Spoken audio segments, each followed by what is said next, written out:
Break બાદ હવે આગળ વાત કરીએ તો ભરૂચની ભરૂચ અંકલેશ્વર માંડવી ખાતેના કાર્યક્રમમાં ખોડલધામ ટ્રસ્ટના ચેરમેન નરેશ પટેલ ઉપસ્થિત રહ્યા હતા.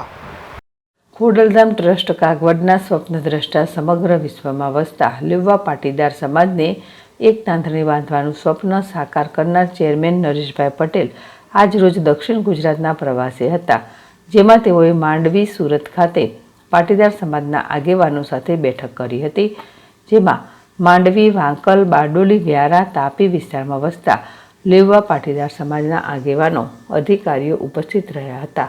ઉપરાંત વિસ્તારની સરકારી અધિકારીઓ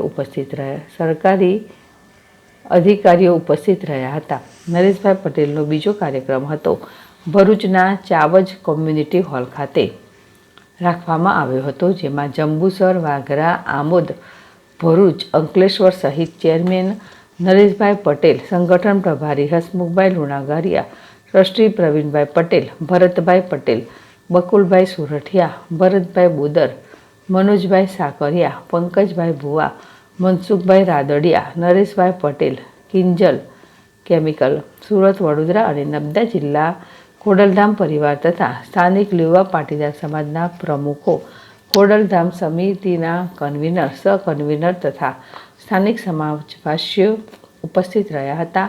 ત્યારબાદ અંકલેશ્વર ખાતે ખોડલધામ સમિતિ અંકલેશ્વર દ્વારા આયોજિત 7મા લાપસી મહોત્સવમાં નરેશભાઈ પટેલ ઉપસ્થિત રહ્યા હતા તથા આ નિમિત્તે યોજાયેલ સર્વાઇકલ, બ્રેસ્ટ અને ઓરલ કેન્સર ચેકઅપ કેમ્પની મુલાકાત લીધી હતી.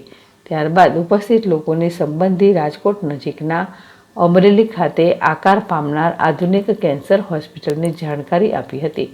ઉપસ્થિત તમામ ગૌરના શ્રેષ્ઠીઓએ જણાવ્યું હતું કે ખોડલધામ ટ્રસ્ટના ભક્તિ દ્વારા એકતાની શક્તિના સૂત્રને સાર્થક કરવા તમામ ગૌર સાથે રહીને સમાજ માટે કામ કરતા રહીશું. આ કાર્યક્રમમાં ખોડલધામ ટ્રસ્ટ કાગવડના ટ્રસ્ટી પણ ઉપસ્થિત રહ્યા હતા.